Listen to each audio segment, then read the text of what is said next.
తీర్పులో కూడా గౌరవ స్పీకర్ గారు తనకున్నటువంటి విశేష అధికారాలు ఏకపక్షంగా వారు ఎక్కడ కూడా నిర్ణయం తీసుకోలేరు.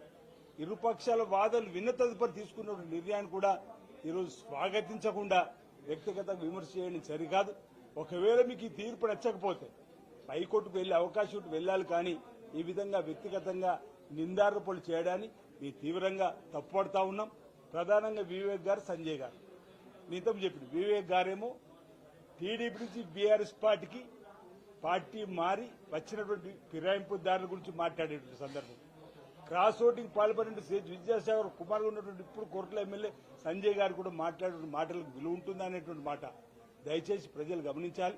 ఈరోజు శాసనసభ స్పీకర్ గారు తనకు ఉన్నటువంటి అధికారం, ట్రిబ్యునల్ కోర్టుకు ఉన్నటువంటి అధికారం, జడ్జి రూపంలో ఇచ్చినటువంటి తీర్పును మేము స్వాగతిస్తా ఉన్నాం. వారికి ఉన్నటువంటి మెరిట్స్ చూడాలి, మనం ఆ మెరిట్స్ ఏమున్నాయండి కూడా చూడడానికి కోసం.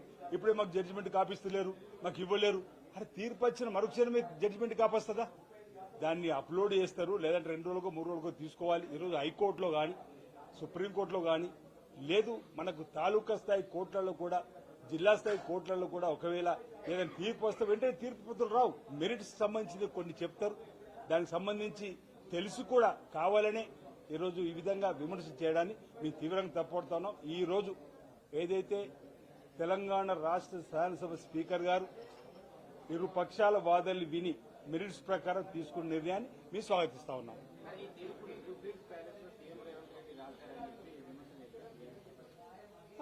రేవంత్ రెడ్డి గారి అధికారం ముఖ్యమంత్రిగా ఈ రాష్ట్రాన్ని పరిపాలించడం, రాష్ట్ర ప్రజలకు ఇచ్చిన హామీలు అమలు పరుచుకుంటూ ముందుకు పోయేటువంటి సందర్భం.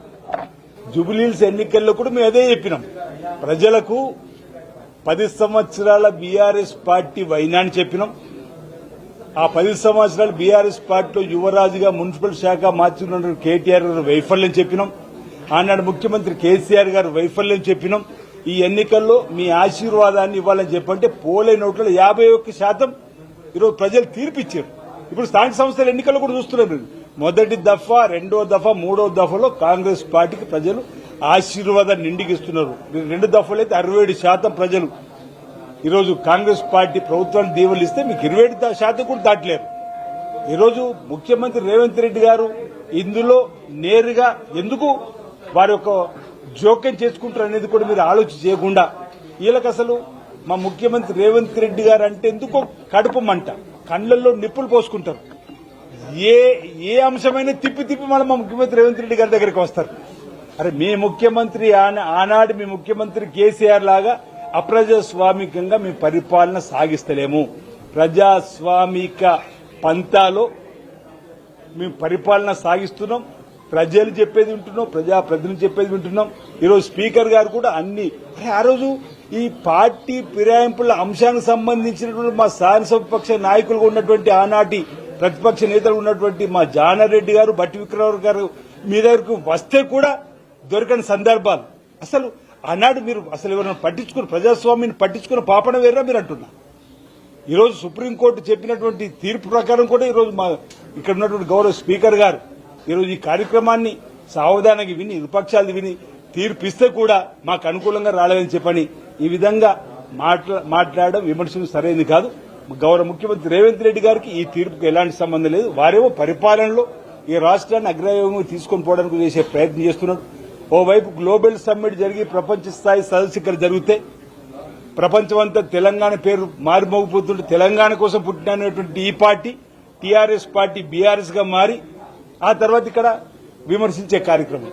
అరే ఫుట్బాల్ ఆటగాడు ప్రపంచ మేటి ఆటగాడు వస్తే అది కూడా రాజకీయం చేసే ప్రయత్నం చేయడం, తెలంగాణ సంపద సృష్టించడానికి ఈరోజు మీరు అప్పుల కుప్ప రాష్ట్రంగా మార్చిపోయినా తెలంగాణ రాష్ట్రం అభివృద్ధి పత్రంలో తీసుకుని పోయే ప్రయత్నం చేస్తున్నటువంటి మా ముఖ్యమంత్రి గారి తీరుతెన్నుల్ని మీరు గమనించాలి తప్ప ఈ విధంగా వ్యక్తిగత విమర్శ చేయడం సరికాదని సందర్భం తెలియజేస్తా ఉన్నాను.